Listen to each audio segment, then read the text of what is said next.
పూజిత గారు, మీ వాట్సాప్ స్టేటస్లో ఒక మంచి నినాదం ఉంటుంది, నథింగ్ ఈజ్ ఇంపాసిబుల్. ఎస్, ఏది అసాధ్యం కాదు.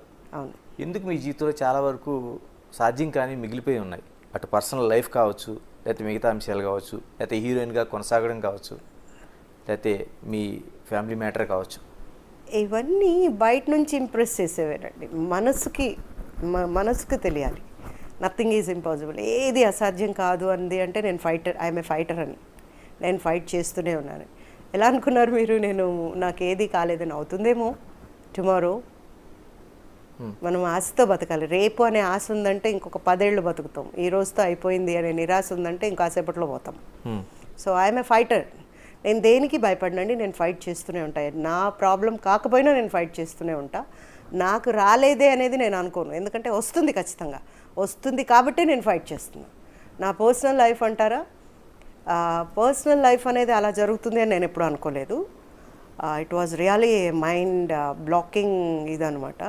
ఎందుకంటే 7 ఏళ్ళు నన్ను ఇంట్లో కూర్చోబెట్టేసి ఇంటి తలుపు తాళం పెట్టుకొని ఇంట్లోనే ఉండేలాగా నన్ను ఇండస్ట్రీకి రానికుండా ఉంచి కూడా ఫైనల్గా నేను అలాంటి ప్లేస్ ఒకటి చూస్తాను, అతను ఇంకొకరిని పెళ్లి చేసుకోవటం, తర్వాత నేను భార్య కాదనటం, అబ్బాయి మాత్రమే అబ్బాయి అనటం, ఇదంతా వింటుంటే ఇది సినిమా కథ అయితే బాగుంటుందేమో. అసలు భార్య లేకుండా పిల్లలు ఎలా వస్తారు, ఇది అర్థం కాలేదు నాకు. సో దట్ లిటిల్ అంటే కొంచెం డిస్టర్బ్ అయ్యాను. డిస్టర్బ్ అవడానికి ముందు అతని నేచర్కి వచ్చేసరికి he is a money minded fellow. He always needs money and he wants to spend money like బాగా వ్యసనాలకు ఖర్చు పెట్టాలి అనుకునే వ్యక్తి అనేది మనకు తెలిసింది ఎప్పుడు అంటే అంతా అయిపోయిన తర్వాత. అంటే మీరు భర్తగా అనుకున్న వ్యక్తి, నేను సహజీవనం చేస్తున్నాననే మాట విన్నప్పుడు చెప్తున్నప్పుడు అండి మీరు బాగా చూడండి దాన్ని. నేను అటు ఇటు స్టూడియో చూస్తున్నా. పూజిత గారు మిమ్మల్ని అని చెప్పి యాంకర్ గారు నన్ను అడిగితే అప్పుడు ఓ నన్నా అంటే ఏంటండి అని అడిగాను నేను. ఇదేమీ అమెరికా కాదు, పొద్దున్న లేస్తే సాంప్రదాయం సాంప్రదాయం సాంప్రదాయం అని మాట్లాడుతూ ఉంటారు, వాల్యూస్ అంటారు, అదంటారు ఇదంటారు, వివాహానికి ఒక ఇది ఉందంటారు, అదొక బంధం అంటారు. ఇన్ని మాట్లాడిన తర్వాత సహజీవనం అనే మాట గురించి నన్ను అడుగుతున్నారు సార్. ఏమన్నా కరెక్టా చెప్పండి? మనం ఏమైనా అమెరికాలో ఉన్నామా సహజీవనం చేయడానికి? లేదు కదా. ఇప్పుడు మాతో మొదలైంది మా కథ, అంటే నా కథలో మొదలైంది. ఇప్పుడు అందరూ ఎవరికి పడితే వాళ్ళు సహజీవనం అంటున్నారు. పాపం బాధేస్తుంది వాళ్ళని చూస్తే. చేసేదంతా అదే అంటారు కదా, చెప్పేవన్నీ శ్రీరంగ నీతులు, దూరేది దొమ్మర గుడిసెలు అని.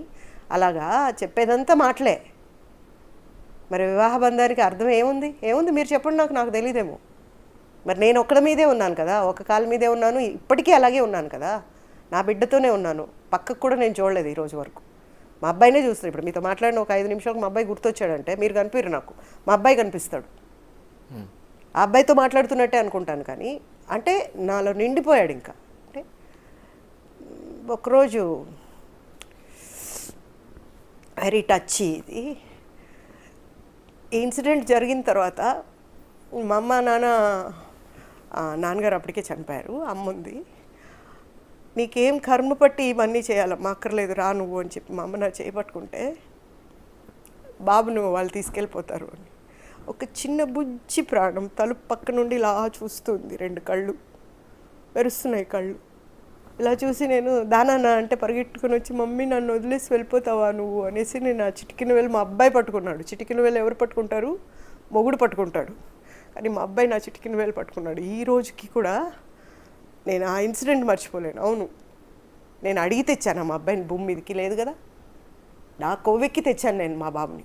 సంతానం అనేది మన ఇష్టంతో జరిగేది. సో అలా భూమి మీదకి తెచ్చిన వాడికి న్యాయం చేయాలి. న్యాయం చేయలేకపోతే పిల్లల్ని మనం కనకూడదు. No, never. వాళ్ళకి న్యాయం చేయాలి. మనం తిన్నా తినకపోయినా వాళ్ళ కోసం బతకాలి, వాళ్ళ కోసం ఫైట్ చేయాలి. ఈ రోజు కూడా నేను మా బాబు కోసమే ఫైట్ చేస్తా till end of my life. నేను చేస్తూనే ఉంటాను. ఆ తర్వాత మా అబ్బాయి కూడా ఫైట్ చేస్తాను.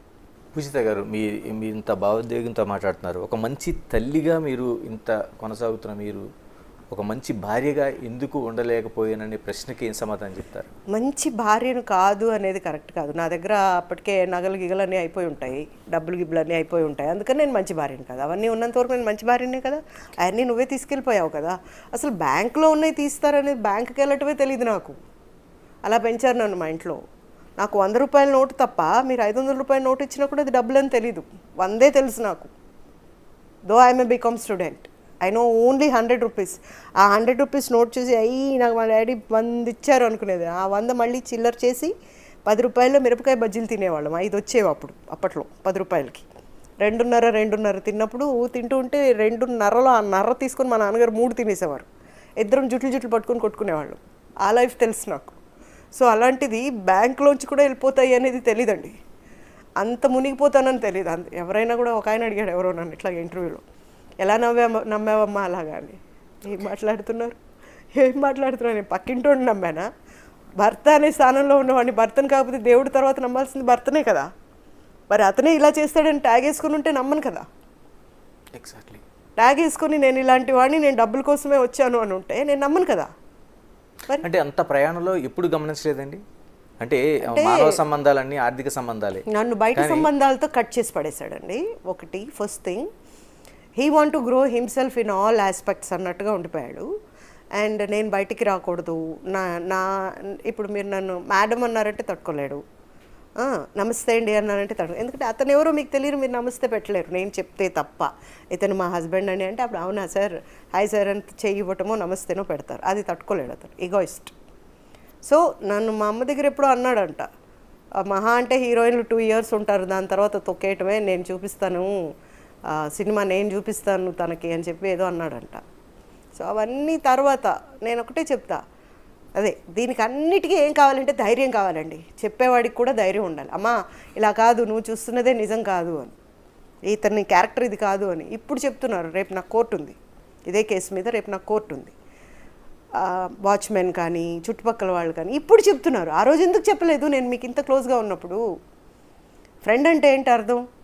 ఇంకొక ఫ్రెండ్కు మంచి జరిగేలాగా చూసేవాడు నిజమైన ఫ్రెండ్, తప్పు చేస్తుంటే ఆపేవాడు నిజమైన ఫ్రెండ్. మీరు ఎవరు చెప్పలే నాకు. సడన్గా అన్నీ తెలుస్తున్నాయి. ఏమోనండి ఇలా పెట్టుకోవటం, ఏమోనండి నాకు తెలియదండి, అమ్మ ఇలా తిరుగుతాడంట కదా, అమ్మాయిల మధ్యలో కూర్చొని కారు వస్తుందంట, వాచ్మెన్ ఇట్లా ఎత్తుకొని వస్తాడంట ఇంటికి, నాకు తెలియదండి. కీస్ ఉంటాయి కదా, తీసుకొని వస్తారు. ఆ టైంలో 2-3 గంటలకు మామూలుగా జనాలు ఏం చేస్తారండి, నిద్రపోతారు. నేను కూడా నిద్రపోతాను కదా. ఆ టైంలో పిల్లిలాగా వచ్చి లోపల పడుకుంటే నాకేం తెలుస్తుంది? ఓకే నాయను. ఆ రోజుల్లో అంగీకరించారండి మీ ప్రేమ వివాహమే కదా మీది? అవును, ప్రేమ పెద్దలు ఒప్పుకున్న వివాహమే. బట్ ఇలా అని తెలుసుంటే ఒప్పుకోకుండా ఉంటేనే బాగుండేదేమో అనిపించింది ఇవన్నీ చూసిన తర్వాత. ఒప్పుకున్న తర్వాత కూడా ఏమో అండి, నేను వాళ్ళ పేరెంట్స్ని లాగాలని కూడా అనుకోను. ఎందుకంటే పెద్దవాళ్ళు, తల్లిదండ్రులు మనకు నేర్పిందే మనలో 75% ఉంటుంది. సో మరి వాళ్ళు నేర్పింది కాదు, ఇతను బయట నేర్చుకున్నవే ఈ వ్యసనాలు కానీ, ఇలాంటి దగులుబాల్జీ పనులు కానీ, లేకపోతే చీటింగ్ అనేది కానీ ఇతను బయటే నేర్చుకుని ఉంటాడు బహుశా, నేను అలా అనుకుంటాను. ఎంతవరకు వచ్చింది విజయగోపాల్పై పోరాటం, ఏ దశలో ఉంది? ఇప్పుడు 8 ఏళ్ల తర్వాత బహుశా వాళ్ళు హైకోర్టులో ఏమన్నా దులుపుతున్నారేమో. ఆ దులిపి క్లీనింగ్లో కింద పడ్డట్టుంది ఫైలు. ఇప్పుడు వచ్చింది 8 ఏళ్ల తర్వాత. ఓకే, ఒక కేసు 8 ఏళ్ల తర్వాత వచ్చిందంటే ఏముంటుందండి అందులో? పేపర్ తెరిచి చూస్తే ఫైల్లో నేను ఇచ్చిన ఎవిడెన్స్లే లేవు అందులో. No evidence is there. How can you think that I'm going to win the case? ఎలా అనుకుంటాం మనం గెలుస్తామని? ఒక ఐపీఎస్, ఒక ఐఏఎస్, ఒక డీజీపీ, ఒక ఎంపీ, 4 సపోర్ట్ ఉన్నారు అతనికి, because he's a benami to them. Okay, so ఆబ్వియస్గా అతన్ని సపోర్ట్ చేసుకొని కాపాడుకుంటారు. ఆ కేసు నిలవాలంటే నా ఇవి ఉండాలి. నా ఫైల్ ఓపెన్ చేస్తే నేను షాక్, అసలు నవ్వుతున్నాను నేను. పీపీ అడుగుతుంది, ఎందుకంటే మీరు నవ్వుతున్నారు అని. కాదండి, మీరేమో నాకు కేసు గురించి చెప్పండి అన్నారు కదా, నేను ఏమైనా చెప్పాలంటే అక్కడ ఏమైనా ఉంటేనా చెప్పడానికి, ఇలా చూడండి అన్నాను. వాళ్ళు ఏమనుకుంటున్నారంటే నేను ఇచ్చేసిన తర్వాత నా దగ్గర ఏమీ లేదనుకుంటున్నారు. నిజంగా నాకు అలాంటివి ఏమీ తెలియదు కోర్టు గురించి. అయినా సరే ఎందుకైనా పని ఉంటుందని జెరాక్స్లు తీయించా అప్పట్లో నేను. ఓకే, ఆ జెరాక్స్ ఏమండి, ఒక క్వశ్చన్ చెప్పండి పీపీ గారు, ఒక ఒరిజినల్ ఉంటేనే కదా జెరాక్స్ వస్తుంది అంటే, అవునమ్మా అది లేకుండా ఎలా వస్తుంది అన్నారు. అమ్మాయి అయితే చూడండి అని చెప్పి అప్పుడు ఇచ్చాను నేను. ఎవిడెన్స్ నేను ప్రొడ్యూస్ చేసింది ఇవన్నీ ఉండాలి, మరి ఏమున్నాయండి అక్కడ? ఇమ్మీడియట్గా ఆవిడ క్వశ్చన్ చేసింది పోలీస్ని. సో ఎక్కడికక్కడ వెళ్ళిపోయాయి దారులు, వాళ్ళ ఇల్లు ఎత్తుకొని వెళ్ళిపోయాయి. ఎవరెవరి ఇంటికి పోతే ఎంతెంత వస్తుంది అన్న దగ్గర ఎవిడెన్స్ అనే మాట లేకుండా పోయింది. బట్ ఇప్పుడు కూడా నేను ఫైట్ చేస్తా. కానీ మీ ఫైటింగ్లోనే ఒక విచిత్రమైన విషయం ఉంది. అంటే ఎక్కడైనా నా భార్య కాదు అని చెప్పిన తర్వాత ఎస్ ఆయన నా భర్తే, ఇదిగో సాక్ష్యాలు, అతనితో ఉండాలనుకుంటున్నాను అంటారు. కానీ మీది రివర్స్లో, నాకు విడాకులు ఇప్పించండి, ఆయన నా భర్తే కానీ నాకు విడాకులు ఇప్పించండి. నాకు వద్దతను. ఓకే, నాకు వద్దతను. ఎంగిల్ కంచెం ఇంట్లో పెట్టుకునే అలవాటు నాకు లేదు. ఒకటి అండ్ ఎప్పుడైతే హైందవ సాంప్రదాయాన్నే ఒక బూత్ కింద తిట్టినోడు నా పెళ్ళామే కాదు అంటే ఆడితో నాకేం పనండి, నాకు అక్కర్లేదు. నాకు విడాకులు ఇప్పించండి, ఎదిగో నాకు ఒక కొడుకున్నాడు, మా అబ్బాయికి ఏమైనా ఏదైనా విషయంలో కనెక్షన్ ఉంది, అతని గురించి ఫైట్ చేయాలంటే మళ్ళీ ఫైట్ చేస్తా మా అబ్బాయి కోసం. Again I will fight, I will not stop. అతను హీ మస్ట్ బి పనిష్డ్, అతనికి పనిష్మెంట్ పడాలి, అదే నా కోరిక. అది మా అబ్బాయి ఒక ఫైన్ డే, మా అబ్బాయి December 24 మా అబ్బాయి బర్త్డే. ఆ రోజు ఒక జైలుకి వెళ్ళి ఖైదీలందరికీ భోజనం పెట్టాలి, ఆ ఖైదీల్లో ఇతను ఉండాలి. This is our ambition. అందరికీ చెప్తున్నా ఈ మాట, ఉండాలి. ఆ దేవుడు అనేవాడు ఉంటే ఒక పసిపిల్లాడికి న్యాయం చేయాలంటే చేయాల్సిందే. అంత బాధపడ్డాం మేము. అంటే ఒకటి గొప్ప విషయం ఏంటంటే మా అబ్బాయి ఎడ్యుకేషన్ లైఫ్లో కూడా ఎవరు బాబుని పిన్ చేయలేదు. తర్వాత నన్ను కూడా ఎవరు భర్తను వదిలేసింది అట్లా ఇట్లాంటి మాటలు ఎవరు అనలేదు. ఎందుకంటే నేను కాదు కదా ఎవరితోనో వెళ్ళిపోయింది, నేను కాదు కదా ఎవరినో పెళ్లి చేసుకుంది. So I'm happy. మా అబ్బాయితో నేను గౌరవంగా బయటకు వస్తాం, మా అబ్బాయి మీసం మీద చేసుకునేలాగా తీసుకొస్తాం బయటికి. సో అంత మంచి ఎడ్యుకేషన్ ఇచ్చాను, అంత మంచి బిహేవియర్ ఇచ్చాను. ఒకసారి చూస్తే మళ్ళీ ఎప్పుడు మా ఇంటికి వచ్చి మా అబ్బాయితో మాట్లాడాలనిపించేలాగా ఉంటాడు. అంటే అలా చెప్పకూడదు, కానీ నేను చెప్తున్నా, ఉన్నది ఉన్నట్టే చెప్తాను కాబట్టి అది కూడా చెప్పేస్తాను. అలా ఉంటాడు మా అబ్బాయి.